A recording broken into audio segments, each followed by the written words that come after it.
Uday, love at first sight అన్నావు. శ్వేతాన్ని మనం ragging చేసినప్పుడు ఒక్క చూపుకే అంత ప్రేమ ఎలా పుడదాం అనుకునేవాడిని. కానీ నాకు ఇప్పుడు అర్థమవుతుంది, నూరేళ్ళు ఇద్దరిని కల్పించే ఆ ఒక్క క్షణంలో జరిగే మాయ నీకు లైబ్రరీలో జరిగింది, నీకు ర్యాగింగ్లో జరిగింది, నాకు పెళ్లి పేట్ల మీద జరిగింది. దీప్తిని చూసిన తొలి చూపులోనే నేను ప్రేమలో పడ్డాను. I fell in love. శాస్త్రాలు చట్టాలు మీరు ఎవరైనా అవునన్నా కాదన్నా దీప్తి నా భార్య. She my life partner. తాళి కట్టినా కట్టపోయినా షీఈ్ మై వైఫ్. వీళ్ళందరూ మాటలు వింటుంటే కుందలేదు అని భయం వేస్తుంది, కానీ మీ మాటలు వింటుంటే కుందనిపిస్తుంది.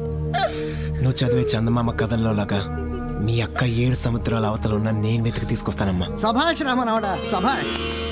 ఏదో సాంప్రదాయబద్ధంగా పెళ్లి చేసుకుంటానంటే సరదా పడుతున్నావు అనుకున్నాను, కానీ ఆ సాంప్రదాయంలో నుంచే నీ ప్రేమ పుట్టిందని, ఆ ప్రేమ మీద నువ్వు ఇంత బాధ్యత ఫీల్ అవుతావని ఇప్పుడే నాకు తెలిసింది. Hats off to you, hats off. ఇందాక నువ్వు చెప్పిందంత నిజం. ఎస్, జీలకర్ర బెల్లం పెట్టించడం అంటే బొమ్మలాట కాదు, తమాషా అంతకంటే కాదు. It is science. Yes, it is science. జీలకర్ర బెల్లం కలిపామంటే ఒక శక్తి పుడుతుంది. ఆ శక్తిలోంచి ఒక మ్యాగ్నెటిక్ ఫోర్స్, ఒక అయస్కాంత శక్తి ఏర్పడుతుంది. అలాగా భార్యాభర్తల మధ్య ఒక ఆకర్షణ ఏర్పడుతుంది. అసలు మన శాస్త్రం ఏమి చెబుతుందో తెలుసా? ఇక్కడ ఉంటుంది బ్రహ్మరంధ్రం, అది ఎప్పుడూ మూసుకునే ఉంటుంది. కానీ జీలకర్ర బెల్లం అక్కడ పెట్టగానే అది తెరుచుకుంటుంది. అప్పుడు అక్కడున్న సహస్రార చక్రం నుంచి ఒక శక్తి ఇక్కడ ఉన్న ఆజ్ఞాచక్రాన్ని చేరుకుంటుంది.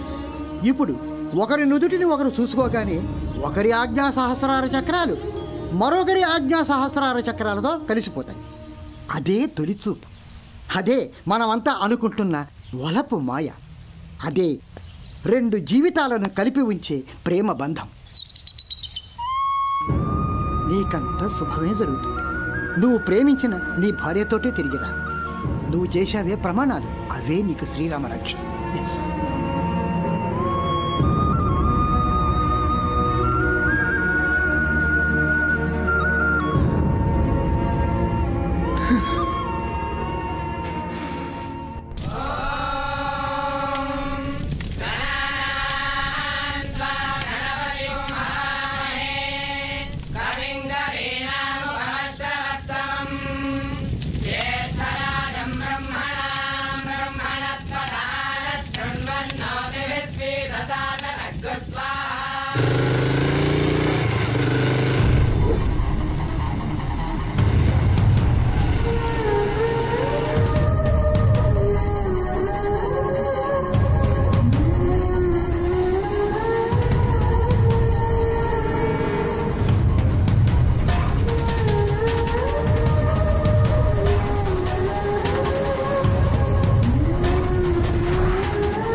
మర్చిపో.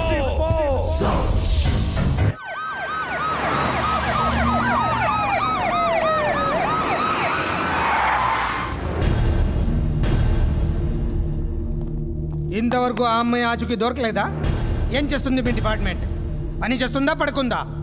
We are trying our level best sir. ఏం ట్రై చేస్తున్నారు? కేసు ఎలా క్లోజ్ చేయాలని దారులు చూస్తున్నారా? చివరికి ఏ సైకోను చంపేశాడు, బాడీ కూడా దొరకలేదంటారు. అంతేగా? నాకు తెలుసు మీ వర్కింగ్ స్టైల్. గవర్నమెంట్లు మారుతుంటాయి, కానీ పోలీస్ డిపార్ట్మెంట్ మాత్రం ఒకేలా పనిచేస్తుంది సార్. ఏంటి స్పీడ్ ఎక్కువైంది? తగ్గు. నా కూతురు మిస్ అయితే తను ఎక్కడ ఉందో సందీప్ వచ్చి చెప్పాడు, పోలీసులు కాదు. పాపం, తన కాబోయే వైఫ్ మిస్ అయితే నేను ఏ హెల్ప్ చేయలేకపోతున్నా. తనకి నేనేదన్నా చేయాలి కదా. అవును, సందీప్ ఎక్కడా? వాడింటికొచ్చి దాదాపు 3 రోజులైంది సార్. దీప్తి కోసం అమెరికా జాబ్ కూడా వదిలేశాడు.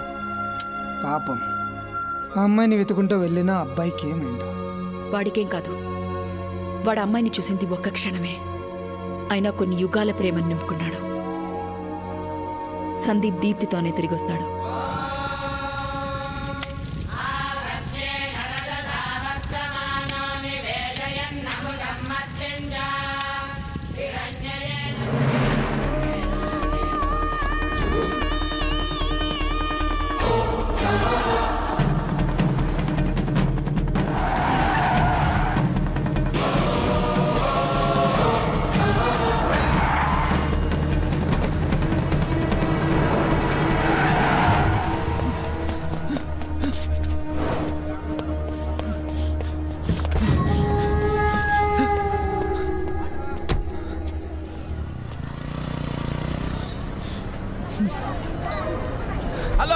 హలో ఏంటి కొత్తగా పెళ్లి చేసుకుని అమెరికాలో కాపురం పెట్టాల్సిన వాడివి ఇలా కృష్ణా జిల్లా రోడ్డు మీద పడ్డావేంటి?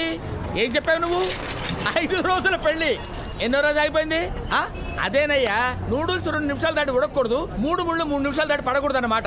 అందుకనే that is what is called quick marriages. నువ్వు ఇలా రోడ్డు మీద వెళ్తున్నావు అనుకో, ట్రాఫిక్ జామ్, పక్క కార్ల అమ్మాయికి బీట్ కొట్టు, పార్కింగ్ స్టాండ్ లో పెళ్లి చేసుకో. అంతేకాదు, సినిమాకి వెళ్ళావనుకో పక్క సీట్లో అమ్మాయిని లవ్ చేయి, ఇంటర్వెల్లో తాళి కట్టు, శుభం కార్డు పడకుండానే శోభనం చేసుకో.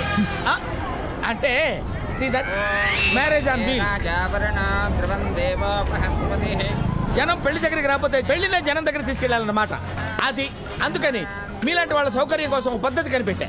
కాలేజీలోనే అరేంజ్ చేస్తున్నా. డీటెయిల్స్ అన్ని కనుక్కోవడం కుదిరిందనుకో ఇమీడియట్ గా బస్సులోనే మ్యారేజ్ చేస్తానన్నమాట. నా పద్ధతి ఫాలో అవ్వు, నీకు బెటర్ ఫ్యూచర్ ఉంటుంది. ఏం చేస్తున్నాడు వాడు?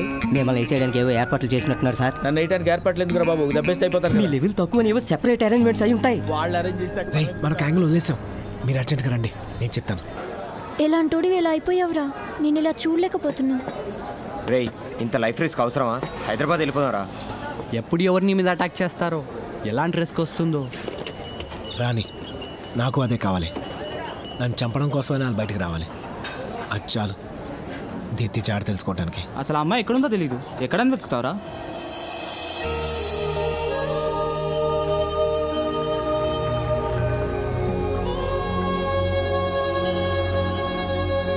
మీరు బయలుదేరండి, నాకు బైక్ ఉందండి.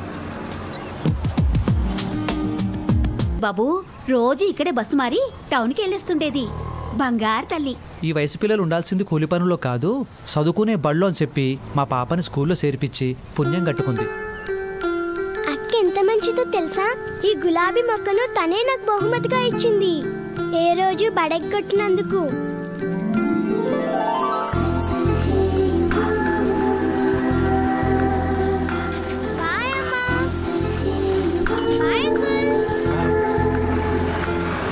పాపం బంగారు తల్లికి ఏం కష్టం వచ్చింది.